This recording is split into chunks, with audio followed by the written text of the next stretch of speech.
¿Ahora me escuchás? Sí, ¿Hola? ¿Me escuchás? sí, sí, ahora sí. Bueno, seguimos así, no te perdiste nada. Buen día. Recién empezamos con la charla en sí. Vamos a hablar sobre ventilación mecánica y distrés pulmonar e injuria pulmonar. Entonces, bueno, lo que estaba diciendo que en Europa hay una alta tasa de mortalidad posoperatoria, casi 3,5%, lo cual es un número bastante importante, especialmente en pacientes que fueron a terapia, hasta 4 o 5, y en cirugías de abdominales alta, hepatobiliar, vascular y cardiotorácica.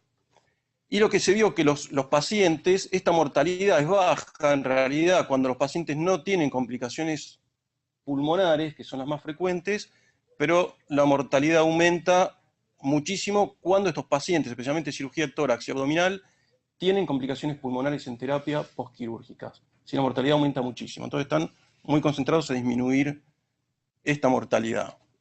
Lo que se sabe hasta ahora es que lo que más tratan de prevenir es la telectasia, porque la telectasia se ha visto, como decía Cacho, que genera es lo que más genera mediadores de inflamación y procesos inflamatorios multiorgánicos bueno, en el organismo. Entonces uno trata de prevenir la telectasia. Disculpame, el mecanismo colapso, reclutamiento. Ahora vamos a hablar. Entonces, uno lo que debería hacer en teoría es dos cosas a grandes rasgos. Evitar los altos volúmenes corrientes, ¿sí? Para evitar la hiperinflación, y dar una PIP suficiente, no muy alta, para evitar el colapso, justamente lo que decía Cacho, el colapso y apertura de alvéolos. Y aparte hay un montón de otras cuestiones que afectan al pulmón. El pulmón no es una esponja, es un órgano muy activo y muy sensible. Cuando uno lo anestesia y genera parálisis y hace cirugías abdominales, especialmente torácicas, hay mucha translocación bacteriana, endotoxemias, que también afectan a un pulmón de por sí que uno lo está lesionando. Entonces hay que evitar todas estas cuestiones, especialmente la telectasia. Pero vamos a ver, esto es lo que se plantea hasta ahora, vamos a ver cómo sigue la cuestión. Número uno, estos son antes y después de la cirugía, ¿sí? Estos son resonancias en pacientes de cirugía abdominal normales, que algunos no hacen atelectasias quirúrgicas, otros sí hacen atelectasias y otros no hacen ni una cosa ni la otra, lo que hacen es derrame pleural. Entonces lo que están imponiendo mucho es la utilización del eco postquirúrgico pulmonar para hacer este tipo de diagnósticos diferenciales, porque no es lo mismo un tratamiento de un paciente con atelectasia que un paciente con un derrame pleural. Entonces, bueno, después, si tenemos tiempo, vamos a hablar un poco de cómo uno puede utilizar la ecografía transtorácica. Esto es lo que yo le decía de Lance, que no conseguí bajar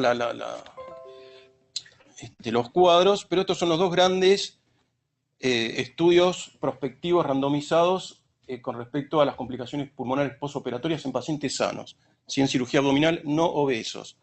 Estos son cirugías,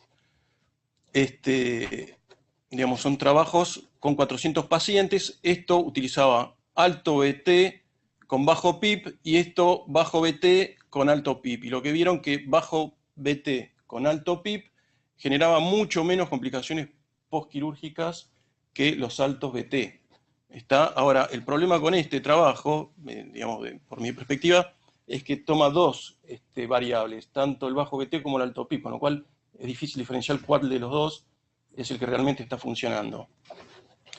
Y que es el trabajo más importante, que es el ProVilo, que son las siglas de High versus Low BT o ventilación, no dio ningún resultado. Sí, era con PIP alta, con PIP baja, grupos de 500 pacientes casi cada uno, y no dio ningún resultado diferencial con respecto a las complicaciones postoperatorias.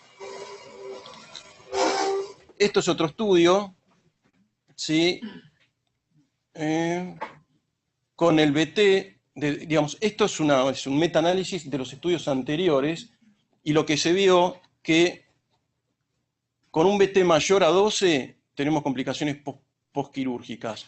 recién con 8 a 11 baja un poco las complicaciones postquirúrgicas pulmonares, no mucho, pero recién con BTs de 6 a 8 mililitros por kilo o de 3 a 5 mililitros por kilo se han visto una importante reducción en las complicaciones postquirúrgicas. Yo voy dando algunos datos, algunas conclusiones de trabajos randomizados para después tomar conclusiones. O sea, le estoy dando la evidencia científica, porque lo demás es todo estudio de laboratorio con pulmones de rata. Esto es hecho en pacientes sanos anestesiados. Entonces, bajos BT, esto es un dato concreto, bajos BT reducen las complicaciones pulmonares postquirúrgicas. Yo pongo PPC porque es la sigla que se utiliza en todo el mundo como para hablar el mismo idioma. Sí, estos son datos de 2015. Hablamos de presión plató. ¿Sí? Ahora vamos a definir lo que es presión plató y cómo uno la maneja. Entonces, se ve que presiones plató menor a 16, ¿sí? Todo el mundo sabe lo que es presión plató. Recién con presión plató menor a 16 uno no tendría complicaciones pulmonares posoperatorias. Con plató de entre 16 y 19 ya empezamos a tener complicaciones. Y va aumentando exponencialmente el número de complicaciones postoperatorias, aumentando la presión plató. No nos metemos con la PIP todavía. ¿Sí? Y con la PIP lo que se vio, ¿sí?, es que el aumento de la PIP, ¿sí?, 3 a 5, 6 a 8, 9, recién a 6 a 8, uno podría tener mayor complicaciones postquirúrgicas, pero con mayor de 9 no dio ningún resultado diferente. O sea que ir aumentando la PIP no ha demostrado hasta ahora, con evidencia científica, que mejore o que disminuyan las complicaciones pulmonares. Cuando hablaste de presión plató, ahora media. Ya sé, ahora voy, ya dije que lo voy a explicar. Entonces, la PIP, esto es un análisis retrospectivo de estos estudios, hecho con más de 2.000 pacientes, ¿sí? Y eso en pacientes no obesos. En pacientes obesos lo que se vio, lo que utilizaban es la tomografía por impedancia, por impedancia eléctrica.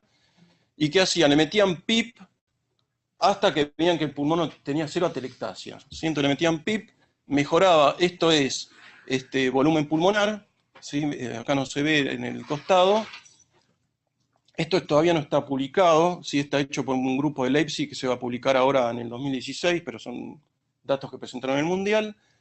Y la saturación. Entonces, intraquirúrgico lo que uno ve es que mejora, pero inmediatamente después de la extubación queda exactamente igual a como si no le hubiesen puesto PIP.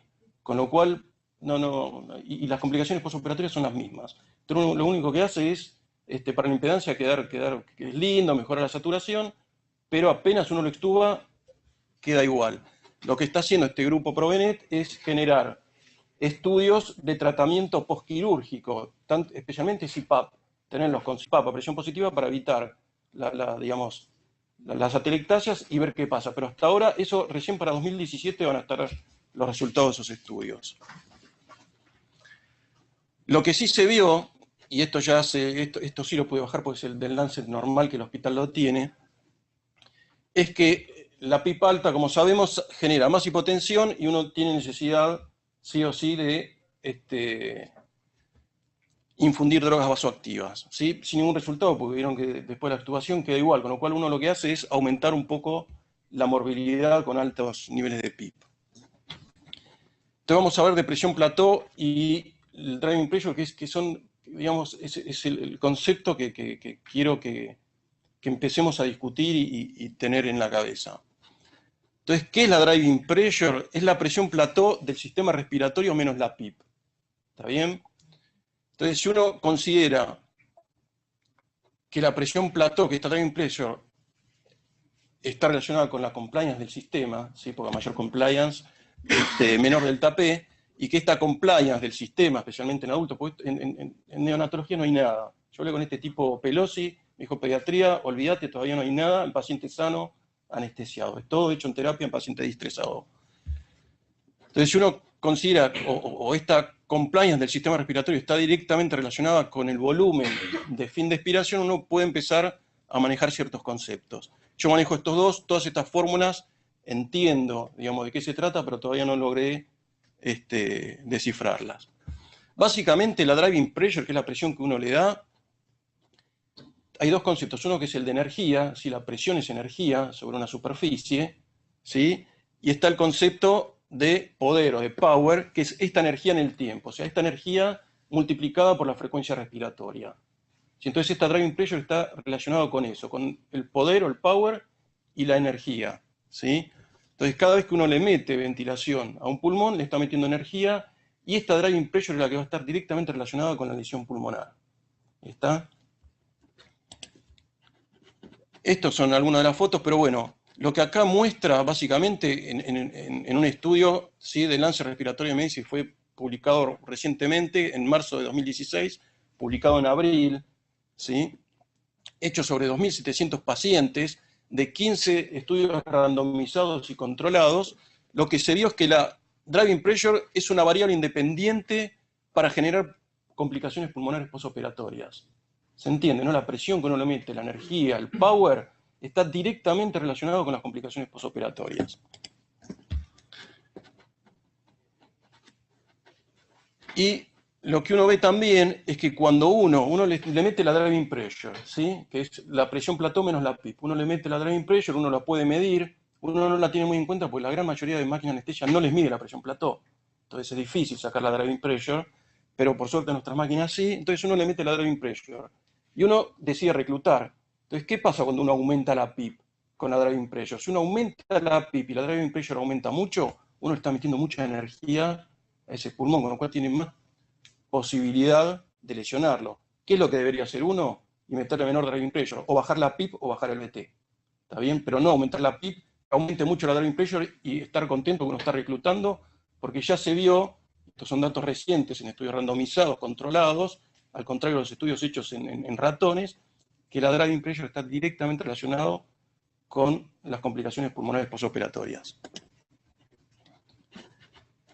¿Y qué pasa con la presión plató sola? También se ha demostrado la presión plató, esto es del British Medical Journal 2015, también un estudio randomizado, que recién con presión plató menor a 16, fíjense que nosotros muchas veces ventilamos con mayor presión, y esto en adultos, no en chicos, que la presión plató recién menor de 16 no produciría mayores complicaciones postoperatorias, pero uno, a medida que aumenta la presión plató de 16.5 a 19, empiezan a aumentar nuevamente las complicaciones pulmonares postoperatorias.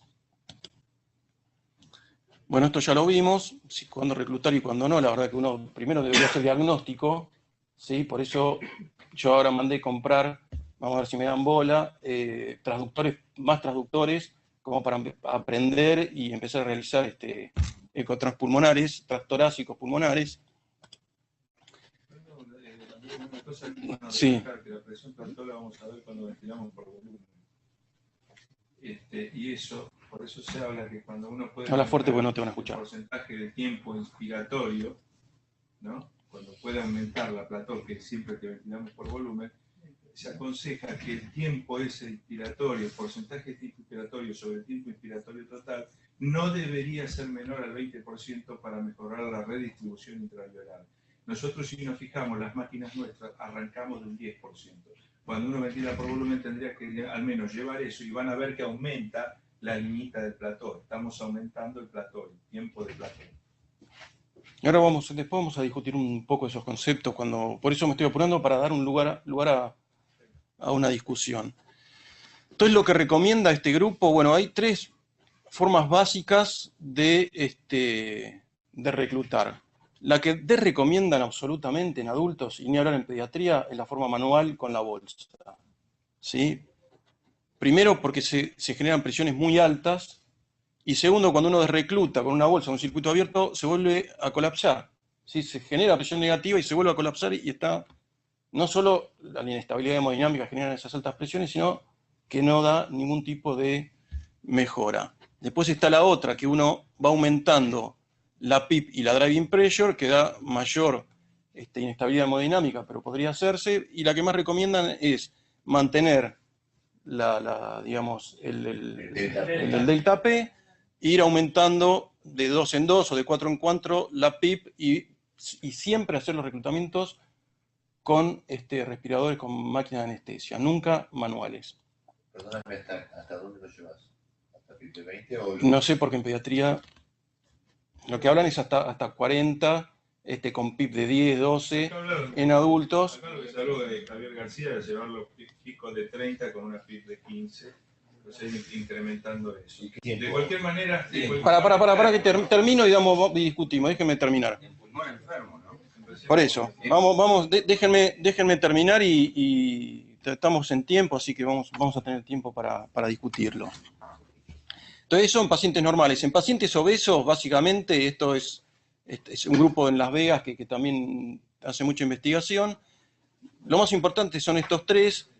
En pacientes que no han sido reclutados obesos, tienen muy pocas complicaciones pulmonares posquirúrgicas.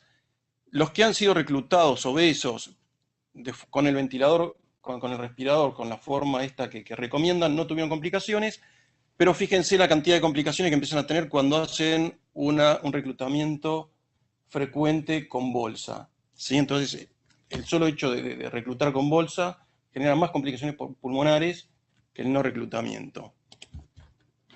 Y lo que decía Cacho, lo que se está investigando mucho es los mediadores inflamatorios de todas estas cuestiones, especialmente la telectasia.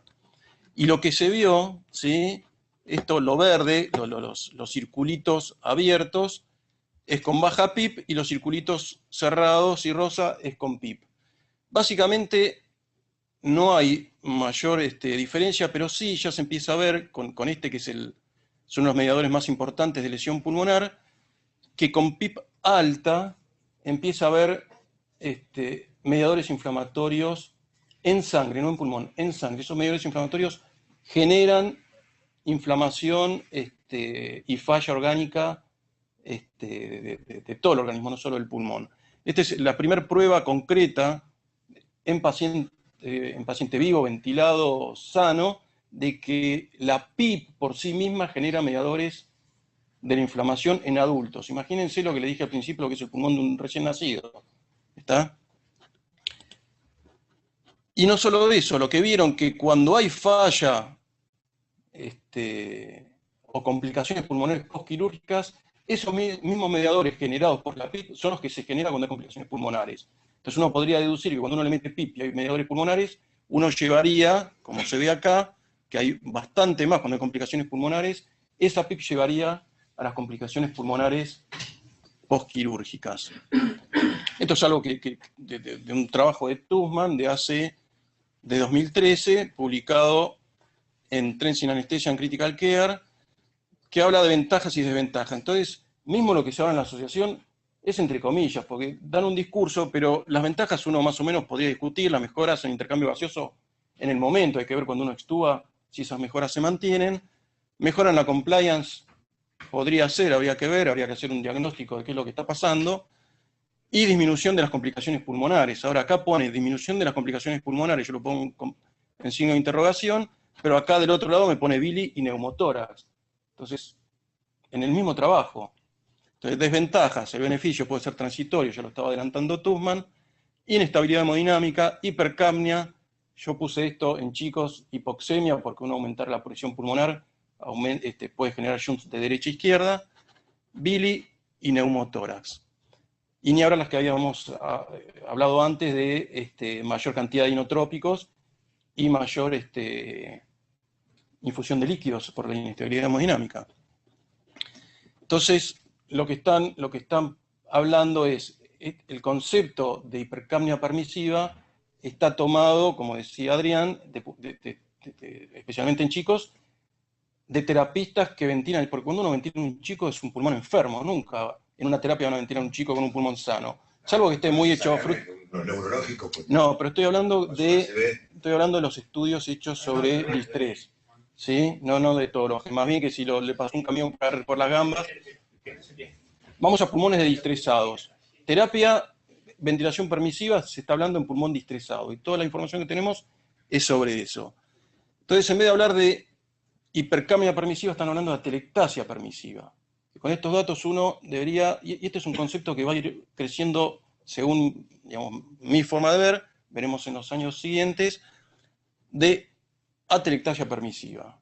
¿Está bien? Porque, digamos, el concepto es que no todo lo que es fisiológico es bueno. Porque fisiológicamente tener un pulmón abierto, que mejora la saturación, fisiológicamente uno podría creer que está bien, pero no sé si al pulmón eso a mediano y largo plazo no lo jode más que no tocarlo, que es lo que siempre planteo, o lo que yo siempre vengo planteando, si hace falta siempre o cada vez que uno, digamos, desconecta el tubo o hace atelectasia, salir a reclutar. ¿Está bien? Entonces, lo que ellos promulgan es, en verde, lo que, digamos, un pulmón, ventilar con bajo BT y baja PIP. Entonces, con bajo BT y baja PIP uno tendría un pulmón aireado y la zona de clive siempre va a estar atelectasiada. Porque siempre que uno, especialmente en un chico, cuando uno lo relaja o lo duerme, el diafragma se relaja y la presión de las vísceras, especialmente en la parte posterior, porque cuando uno ventila, lo que más se mueve es la parte posterior del diafragma, que es lo que sube cuando uno se relaja. Y esas atelectasias, para vencerlas, tienen que hacer presiones altísimas. Un chico, digamos, acostado, relajado, con un tórax muy complaciente, con todas las vísceras arriba, poder desplazar eso para airear un pulmón, tiene que meter presiones muy altas. ¿Y qué es lo que pasa cuando uno mete presiones muy altas? Sigue la atelectasia, no la mueve, pero hiperinsufla la parte que está abierta. Y es ahí donde uno empieza a generar lesiones. ¿Sí? Que es lo que dicen que nunca hay que hacer. Baja PIP y alto BT, nunca. Ellos dicen que es lo peor que uno le puede hacer a un pulmón. Y esto uno podría discutir bajo BT y alta PIP, pero ya vimos que la alta PIP también genera lesión pulmonar. Entonces las conclusiones, básicamente, de esto, y ahora voy a mostrar un par de diapositivas más y entramos a charlar, son: el setting de la ventilación mecánica durante la cirugía afecta los resultados posoperatorios, ¿sí? Especialmente en pacientes en riesgo. Hay que utilizar BT de 6 a 8 del peso corporal ideal, PIP de 2 a 5 con o sin maniobras de reclutamiento, pero sin permitir incremento, ¿sí?, de la driving pressure. Entonces, lo que hablábamos, si uno aumenta la PIP y aumenta la driving pressure, hay que hacer algo para no aumentar la driving pressure. PIP mayor de 5, solamente cirugías mayores a 3 horas, esto lo dice Pelosi, todo esto no lo digo yo, lo dice Pelosi, pongo conclusiones porque estoy de acuerdo, pero lo dice él. PIP mayor de 5, cirugías mayores a 3 horas, laparoscopía en posición de Trendelenburg y en pacientes obesos. Altos valores de PIP pueden inducir alteraciones hemodinámicas y necesidad de administrar fluidos, que es lo que hablábamos.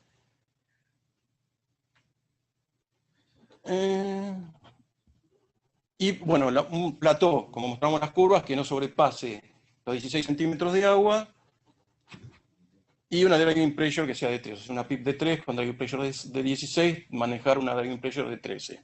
Estas son las conclusiones. Esto es básicamente es una traducción más o menos de varios artículos, esas conclusiones, ¿sí?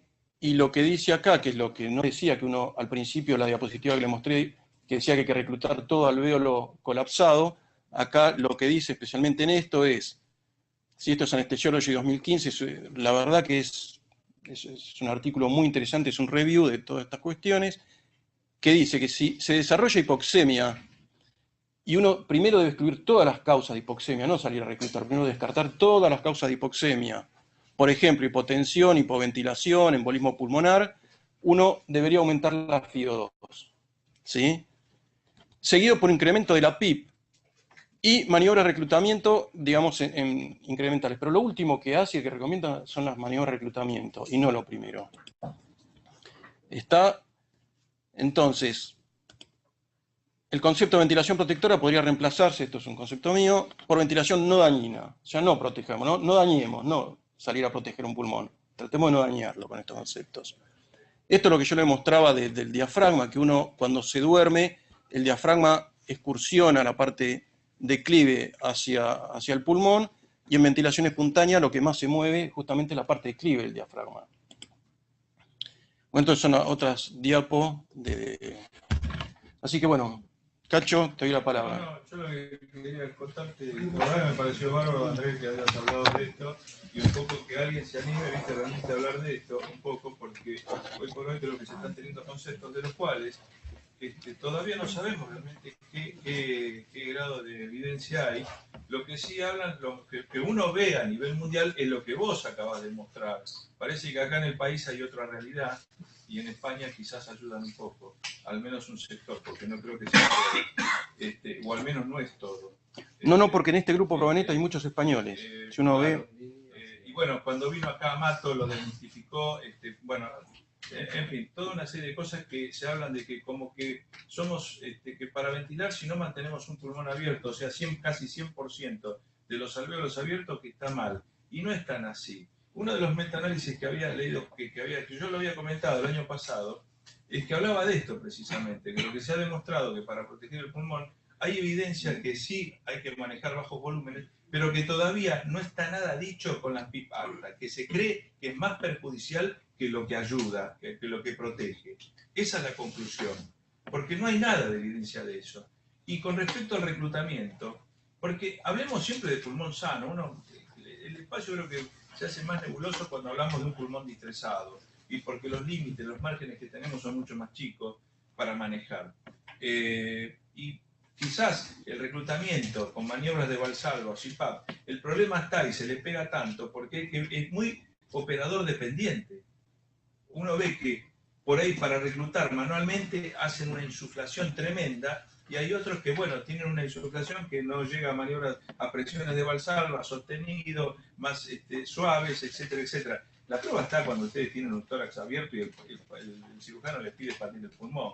Bueno, ¿qué van a hacer ahí? Obviamente uno lo ve el macro, no ve lo que pasa dentro del alvéolo. Pero en sí ese es el concepto que hay que tener. Y lo que se habla de recién nacido es muy poco.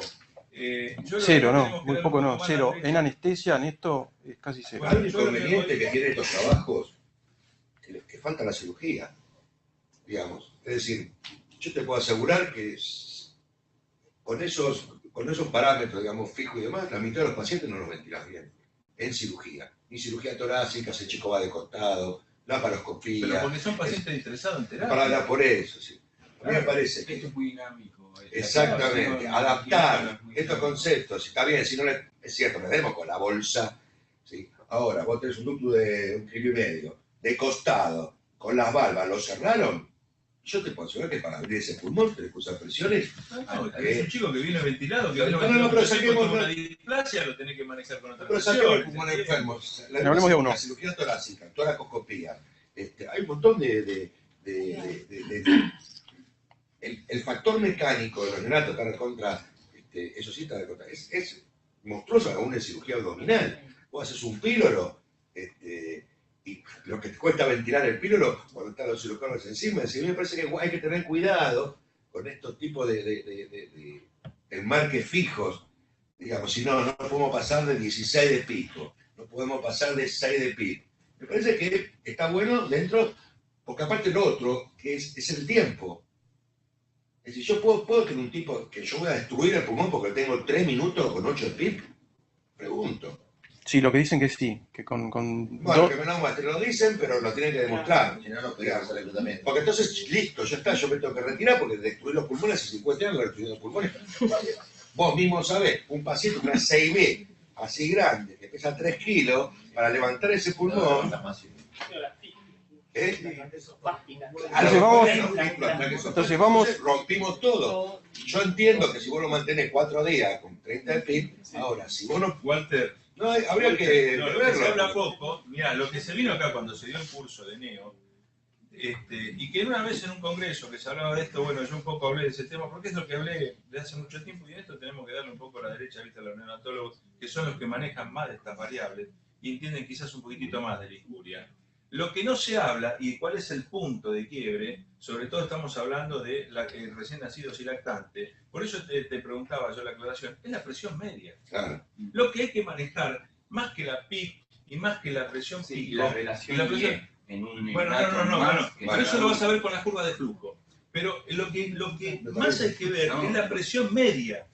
¿Por qué? Porque la injuria se ve que se da cuando la presión media de la vía aérea en un recién nacido pasa de 12. De hecho, es tan importante. ¿Pero pasa de 12 en qué condiciones, Cachito? No, en la que vos le quieras dar. No, yo lo agarro, lo aprieto no, estamos hablando de la ventilación no esporádica. estamos hablando de la que se ventila Bueno, por eso, teniendo. incluyendo la cirugía entonces. Pero para tener una presión media, estamos hablando de presiones picos o de PIB muy altas. ¿Entendés? Porque no confundamos la presión media con la presión plató. No estoy de acuerdo. Empecemos por ahí. No es lo mismo la presión media que la presión plató. Para sacar la presión media hay toda una fórmula. Entonces, que por suerte hoy las máquinas nos tiran ese dato. Fíjense que es tan importante la presión media, que es uno de los parámetros que se toma en un pulmón distresado para pasar de la ventilación convencional a la presión de alta frecuencia. Entonces, por eso que es importante tener en cuenta este parámetro. En un recién nacido sabemos que una presión media de 12 podemos empezar a hacer injuria. ¿Qué presión media manejamos en un recién nacido? Con un pulmón sano 6, por ejemplo. Con 6 estamos bien, 6, 7, 8, tratando de no pasar, viste, de 12. Entonces, ese es un parámetro. Pulmón sano, paciente de cúbito lateral. Sí, a ver, lo que se opera del pie. No, bueno, a ver. No veo eso. Esto- No lo veo eso, perdónenme, pero en cirugía yo eso no lo veo, no lo puedo ver, no lo vi nunca. Ale, Vos le pones un dedo arriba, pero porque Sí, lo ves, es verdad. pones un dedo arriba del tórax y ya te aumenta la...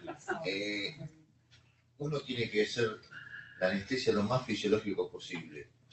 Nosotros cuando estamos dormidos, ¿sí? Hay un montón de alvéolos que permanecen cerrados. ¿Sí? El concepto de PIP, nosotros pasamos de no hacer PIP a querer hacerle PIP a todo. Y nos olvidamos que el pulmón no es una cosa homogénea. Muchas veces con una PIP de 5, vos tenés un alvéolo cerrado y uno abierto al límite. Cuando vos lo subís a 10, el pulmón, ese alveolito apenas se abre y el otro está sobreextendido. Eso produce algo nuevo, no nuevo, algo viejo, que es el trauma intraalveolar. Y es el que produce los mediadores inflamatorios. bueno, eso en los cuadritos está bien. Para.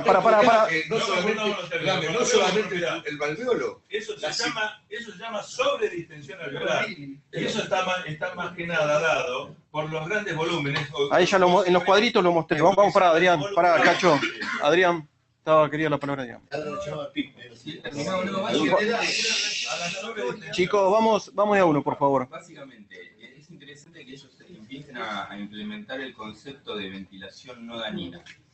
En el último mundial, en el Sheraton, cuando en la mesa estaban hablando Nancy, Basigalup, estaba Lorena, no está ahora, y estaba, ¿cómo se llama el terapista de la Suizo? El flaquito, el jefe de Neo. Bueno, estaban todos hablando de reclutamiento, neonatología y demás. Yo esperé hasta el final y traté de ser el pero último. venían todos recién de España, ¿viste? Bueno, pero pará, ¿y qué fue lo que dije sobre el final? Dije, así, el salón estaba lleno, estaba repleto y tomé la palabra y dije, miren, yo me quería hace 16 años, hice toda la residencia al lado de estos muchachos, al lado de Gerardo, todos, y aprendí lo que es el reclutamiento, o aprendí a estudiar el reclutamiento, porque ellos recién estaban empezando. Y digo, y hoy por hoy lo que tengo que decir es que el reclutamiento daña. O sea, mal hecho daña. El reclutamiento tiene una indicación. O sea, hay pacientes que lo necesitan y hay pacientes que no lo necesitan. Si nosotros vamos a sistematizar y vamos a reclutar a todos los pacientes, lo más probable es que hagamos más daño de los beneficios que nosotros buscamos. Carlos, otra cosa que no se fue el Para. único que me dijo, bueno, ¿Quién? el terapista. Bueno, porque ellos venían de otro y estuvieron vendiendo. Vamos de a uno, chicos. Levantemos la mano. Siguen enseñando eso hasta ahora. Vamos a levantar. Es evidencia del mundo de esto. No solamente la distribución del aire intrapulmonar es regional, sino la circulación regional también. Es decir, no según el decúbito, según la edad que tenga, según los shunts cardíacos que tenga, según un montón de factores, la circulación intrapulmonar no se distribuye de manera uniforme. Entonces, eso también, cuando uno habla de intercambio de gases, reclutar, además hay que tenerlo en cuenta. No es lo mismo, chicos, decúbito lateral. El decúbito lateral, ¿cómo se ventila? Un paciente en decúbito lateral, cuando se va a hacer una lobectomía, con 8 de presión pico, 6 de media y 4 de pico. ¿Cómo hacemos? Pregunto yo. No, acá si me lo muestran como yo sea, te digo, digamos, evidentemente hay excepciones. Lo que yo charlaba con este tipo y le planteaba esto también, lo que él me decía que lo que se recomienda, no hay trabajos en pediatría, insisto, de ningún tipo en anestesia, todo hecho en terapia. Lo que dice que es este concepto de que uno recluta macroscópicamente con la bolsa, me dice que eso no hay que hacer, ¿sí? Entonces, es preferible que la cirugía demore más y uno reclute con el respirador, con presiones controladas, y que el cirujano se banque hasta que el chico se recupere y el pulmón solo. Saturando 40 metros No, no, bueno, vos lo vas viendo, Walter. Lo que no se puede es que pase de 40 a 100 en 30 segundos porque nos estamos apurados. Yo eso lo hablé con Gerardo. Gerardo, básicamente lo que intentan poner ellos es muy difícil reclutar con la mano, es muy artesanal, depende de la experiencia de cada uno, hay que verlo. No, pero bueno, pero pero nosotros sabemos bien que los cirujanos, todos los cirujanos, quieren que uno reclute macroscópicamente. Están mirando el pulmón, dale, inflalo, y entonces uno va y lo infla. Bueno, eso no. Básicamente porque vos sabés con la máquina qué presión estás metiendo, exactamente, qué tenés, si tenés, qué plató manejás y demás. Uno con la mano en una bolsa puede generar presiones de más de 60 centímetros de agua. De cualquier manera, muchachos, les digo, una crisis de tos llega a 120 centímetros de agua. Tampoco ¿Una qué? Una crisis de tos, una tos. Sí, bueno, pero ahí hay un error. O sea, discúlpame, ¿qué es lo que ventila un pulmón? Vamos a lo que vos decís. ¿Qué es lo que ventila un pulmón? La presión transpulmonar, ¿estamos de acuerdo? Presión transpulmonar es presión intraalveolar menos la intrapleural. A un chico le meten 150 centímetros de agua, el pulmón hace esto. Pará, Cacho, pará. Cuando uno tiene un acceso de tos o agarra un trompetista y le hace soplar la trompeta, la caja torácica, o una trompetista, la caja torácica es rígida, mantiene rígida la caja torácica. Entonces puede tener 150 como una tos intraalveolar, pero la presión pleural es 160. Entonces la transpulmonar es de 10, eso es lo que no lesiona. Ahora, en un chico que tiene una compliance infinita torácica, le metés 150, el tórax hace así, le rompiste todo. Entonces el acceso de tos uno mantiene rígido el tórax y la presión intrapleural aumenta a la par de la presión intrapulmonar, por eso no se lesiona. Lo que yo quiero dejar, es que el concepto dinámico de esto, es decir, que si uno se va a poner demasiado rígido con todas estas cosas, en cirugía no hablamos con el chico de es decir, si vos te pones muy rígido con estos parámetros, pues podés llegar a tener otro tipo de complicaciones. Me parece que la evaluación entre cuánto tiempo tarda un paciente en recuperarse, según lo que tenga, o que yo tenga que hacer maniobras mucho más intempestivas, sobre todo en recién nacidos, porque después cuando el tipo va creciendo, los márgenes, todos sabemos, se amplían, también se deterioran a una velocidad, los recién nacidos se deterioran a una velocidad que no se deteriora un chico que tiene más de 6 meses.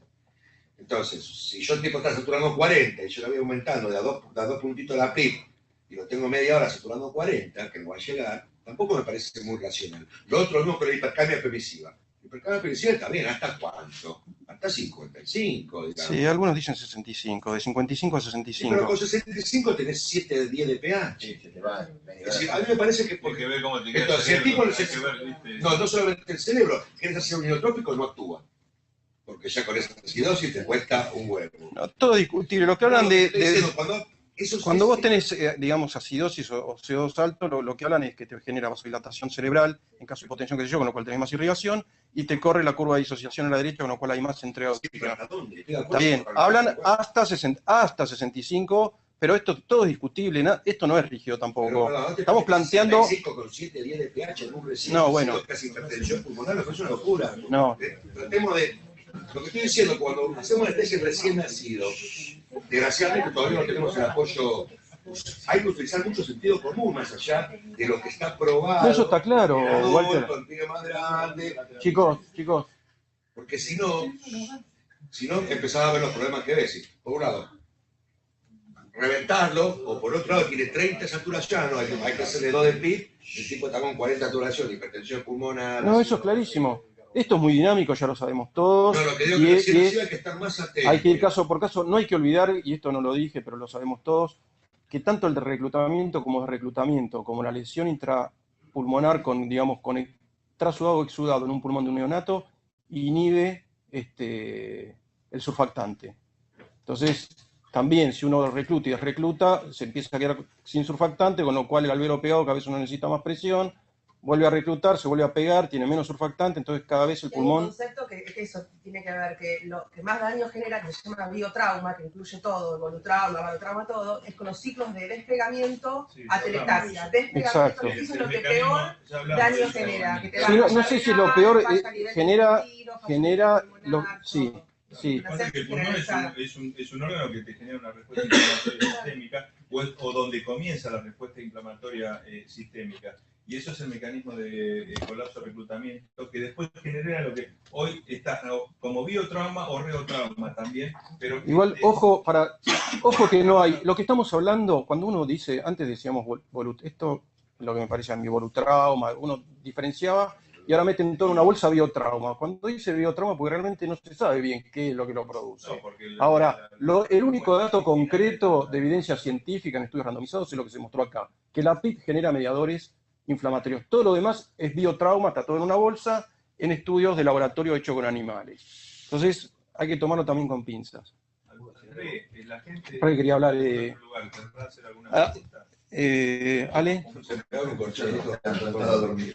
Por ahí la idea es, más que resultar o no, qué maniobras hacemos nosotros en cada paciente. Acá se habla mucho del neonato, y de los 18.000 pacientes que hacemos, debemos hacer 300 neonatos, es el mínimo porcentaje. Sin embargo, nosotros podemos hacer o no hacer, o favorecer la telectasia con las maniobras, fundamentalmente la inducción. Por lo menos lo que yo veo, en inducciones largas, donde el paciente me cuesta ventilar, donde no lo puedo inducir con una máquina de compresión de soporte, sí o sí tengo que reclutar, ¿sí? Y lo evidencias cuando reclutas cómo te modifica la confianza. Bueno, Alejandro, una de las primeras cosas que tenemos que hacer, una de las primeras cosas que tenemos que hacer es dejar el baraca y usar la máquina. Déjame terminar. Por ahí uno tiene ciertas variables o ciertos conceptos que habría que refijar, o si querés en una clase, rever, para hacer un protocolo de cómo se debe inducir un paciente para beneficiarlo y no para favorecer la telectasia, sí. Porque la telectasia empieza fundamentalmente en la inducción. Muchos años haciendo intervencionismo. Me he dado cuenta que todos los pacientes hepáticos, tienen un alto grado de insuficiencia diafragmática. Y mi grado de reclutamiento tenía que reclutar sí o sí cuando tardaba más de 2 o 3 o 4 minutos de conseguir una inducción adecuada. Porque lloraba, o en el traspaso de la ventilación espontánea a la ventilación más. Si me costaba mucho ese traspaso, si no podía enseguida poner a trabajar la máquina de compresión de soporte, sí o sí tenía mucha telectasia. ¿Y cómo lo evidenciaba? Con el ventilador y con la radioscopía, donde vos veías siempre el ápice totalmente colapsado. Sí, ahora este grupo Provenet está haciendo estudios que van a estar para el 2017 con respecto a esto, a realizar una inducción, compresión de soporte y la extubación y recuperación con CPAP u otros métodos, zona nasal, etcétera, para mantener digamos una PIP que evite mayores atelectasias. Para hacerlo más práctico, porque no todos quizás tienen una máquina de compresión de soporte, pero simplemente con usar el circular, la máscara, como si fuesen a hacer un BNI, tiene que estar bien fija, porque uno ve las inducciones que la ponen suavemente, con lo cual aumentan el tiempo de inducción porque toma aire, diluye la mezcla anestésica, si van a hacer una inducción inhalatoria. La máscara tiene que estar bien, como si fueran a hacer un BNI, porque ustedes tienen que, con eso, aplicar la PIP, simplemente con la válvula PL, ponerla en la PIP que uno quiere, y dejarlo, aunque sea montaña, y después asistirlo un poco, saltar solo bueno, con eso. Ya estamos en hora, o hacer y cuando uno lo va, antes de estubarlo, hacer presión soporte, manteniendo la PIP. Así que bueno, la gente que está escuchando, hola a todos, Castro Rendón, Eva Perón, y el otro que no dice Sumap, Rosario. ¿Alguna pregunta que nos quieran hacer, chicos? Buen día. ¿Alguna pregunta? Bueno, de a uno.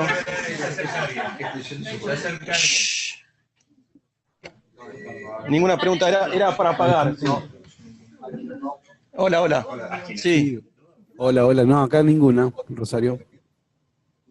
Bueno, nos veremos el primer jueves de diciembre. Gracias por acompañarnos y esperamos que alguno se anime a dar alguna pregunta. Chicos, Walter, chicos, sí, te escucho. ¿Alguna pregunta? ¿No? Bueno, Bueno, nos veremos en diciembre. Gracias. Vamos a trabajar. Y estamos en noviembre, papá. Bueno.